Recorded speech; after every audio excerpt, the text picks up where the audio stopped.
Et voilà, on commence sur la mer pour cette 14e cassette d'une série de 13.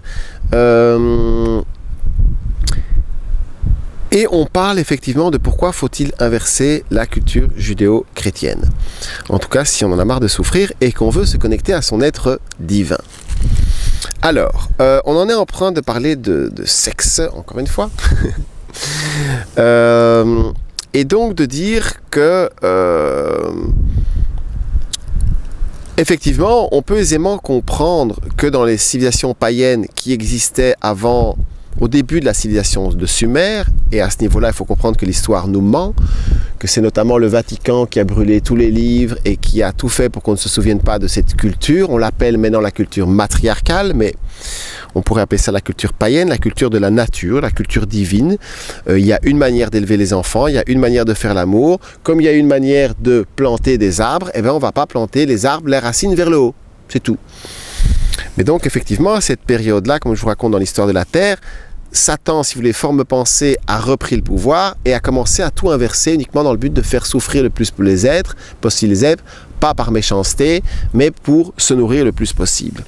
Et donc on peut comprendre aisément que ce qui s'est passé sur la terre, c'est que d'un côté, il y avait les êtres qui allaient au temple et qui apprenaient à faire l'amour, les hommes qui arrivaient effectivement à ne pas éjaculer, et ce qui est magnifique, mesdames et mesdemoiselles, c'est quand vous êtes avec un homme qui éjacule pas ou le moins possible, parce que de temps en temps, c'est pas grave si ça sort, eh bien,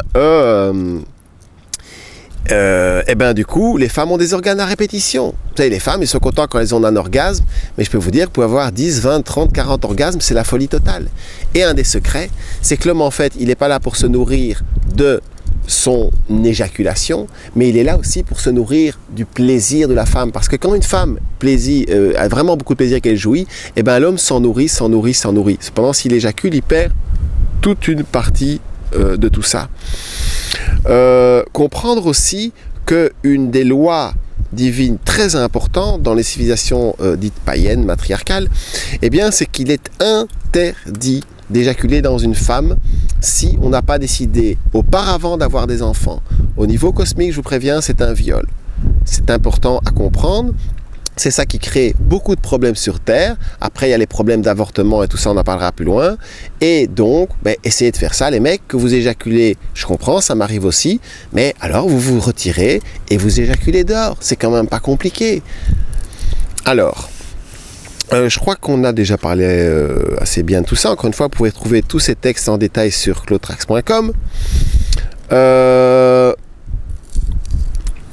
Point 6, enfermer les femmes. Oui, et c'est ça que je voulais dire. Et on peut imaginer que tous ces mecs qui éjaculaient vraiment et qui venaient de cultures, entre guillemets, qui n'apprenaient pas à faire l'amour, eh ben, ils devenaient dingues. Parce que le mec qui n'éjacule pas, il fait l'amour avec 1, 2, 10, 20, 30 femmes par jour, même si c'est pas le but, on est d'accord. Tandis qu'une fois que le mec il a éjaculé, clac, bye bye. Et donc quand les femmes étaient libres de faire ce qu'elles voulaient, c'était moi je veux encore, je suis frustré. Mais ils allaient chez le voisin. Et puis petit à petit, il y a des guerres qui sont nées. Et que moi je prétends que c'est une des choses qui a créé cette guerre.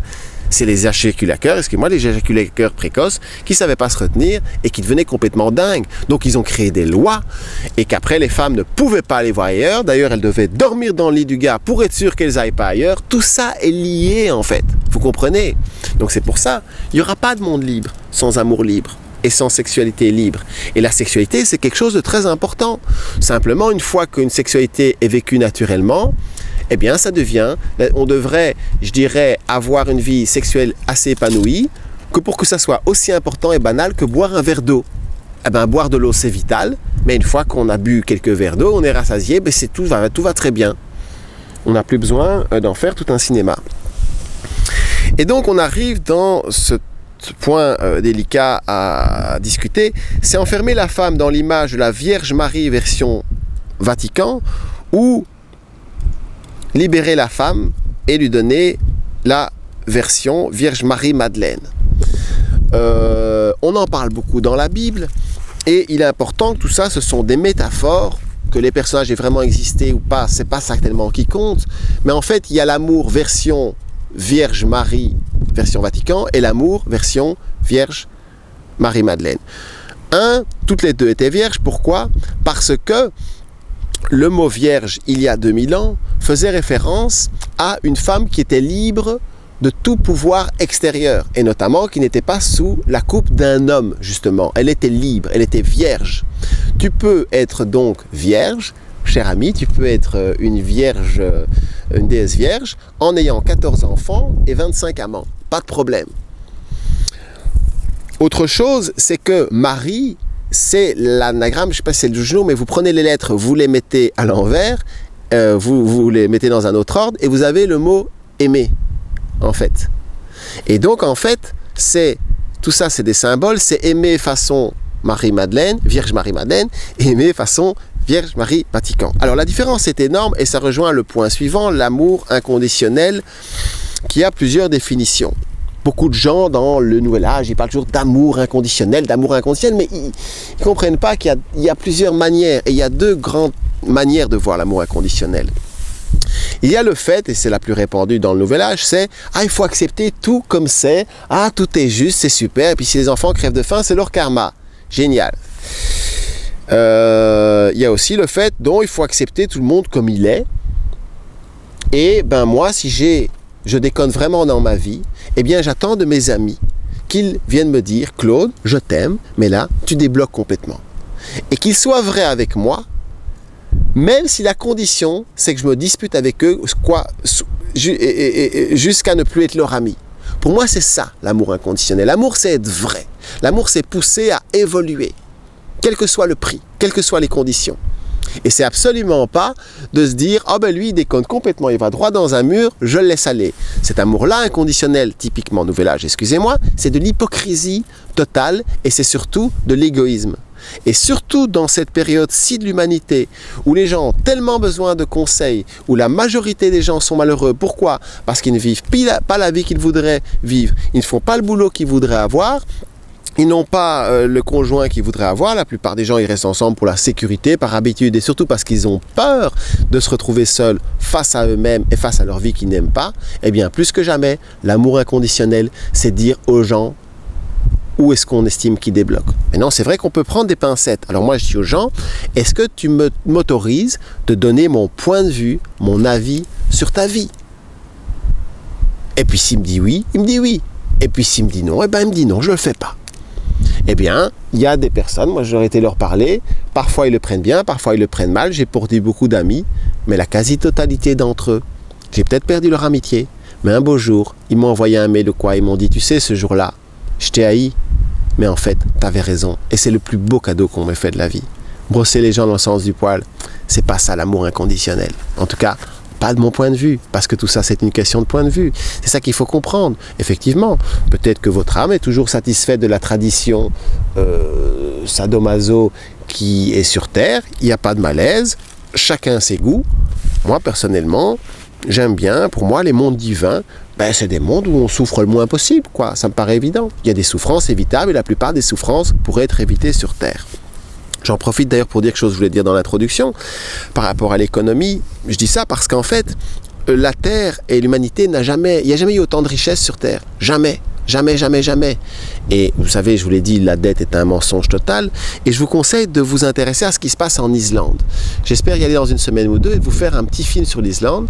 Parce qu'en fait, il semblerait qu'en Islande, le peuple a pris le pouvoir plus ou moins de manière pacifique.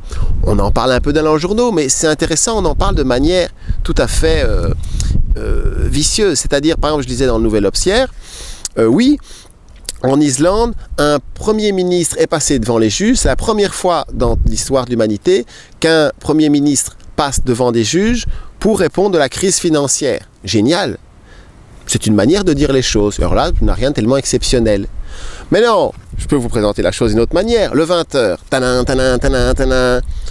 En Islande, miracle, l'Islande montre la marche à suivre. L'Islande, une assemblée populaire a été créée. Ils ont renié la dette, ils ont fait savoir qu'ils annulaient complètement la dette. Ils ont nationalisé les banques. Ah, là, ça changerait tout. Là, effectivement, les médias joueraient le rôle. Mais je suis désolé, messieurs les journalistes, vous êtes des vendus. Maintenant, je vous comprends. Si vous dites la vérité, eh ben, on va vous virer. Ça, je comprends aussi. C'est pour ça que, il y a les journalistes alternatifs et tout. Et le web, tant qu'on est encore libre, espérons que ça va durer le plus longtemps possible. Parce que tout est là, toutes les solutions sont là. Ok ? Alors donc, point 6 et 7, j'en ai parlé, la notion de l'amour inconditionnel. Ça va, j'ai tout parlé pour l'amour inconditionnel.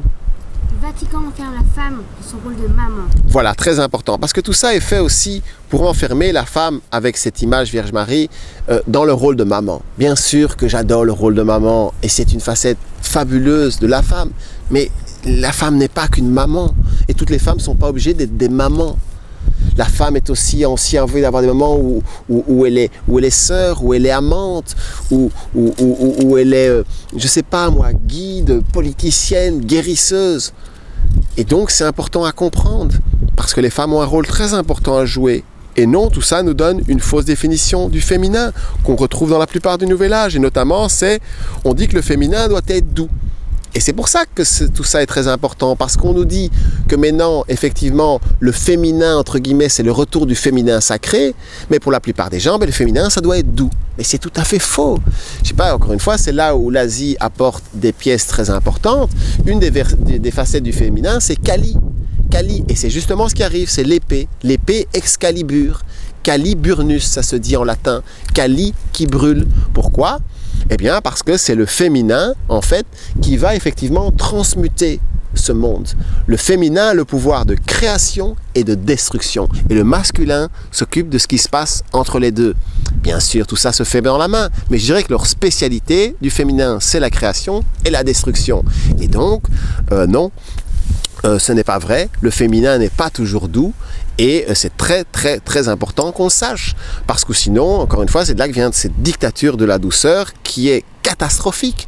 Parce que cette dictature de la douceur fait que la plupart des techniques Nouvel Âge sont là pour éviter d'aller dans vos bas chakras, d'aller explorer vos basses fréquences, vos monstres intérieurs, vos colères. Et c'est en exprimant nos colères qu'en leur laissant parler, qu'on peut effectivement guérir. Je ne parle pas de se taper dessus et de s'engueuler. Vous avez de la colère, allez dans la forêt, gueulez un bon coup et surtout laissez-la s'exprimer. Prenez une feuille, laissez parler toute votre colère ou votre tristesse et vous allez voir qu'elle a des choses très intéressantes à vous dire. Et c'est comme un volcan. Au début, ça va sortir un peu fort et puis ça va se calmer, ça va se calmer, ça va se calmer. Alors, on en est à combien de minutes ? 13 minutes. La paix à tout prix. Alors là, effectivement, ça choque beaucoup de gens, les journées mondiales de la paix et tout. Non, tout ça, c'est un piège pour faire de nous des gentils moutons. C'est pas la paix à tout prix, c'est la justice à tout prix. Les Sarkozy, les George Bush, les Obama, mais ils demandent qu'une chose, c'est qu'on leur foute la paix et qu'on soit des gentils moutons. Alors que la paix, moi j'adore ça, d'accord, mais je sais pas si vous savez, on est en guerre, ok?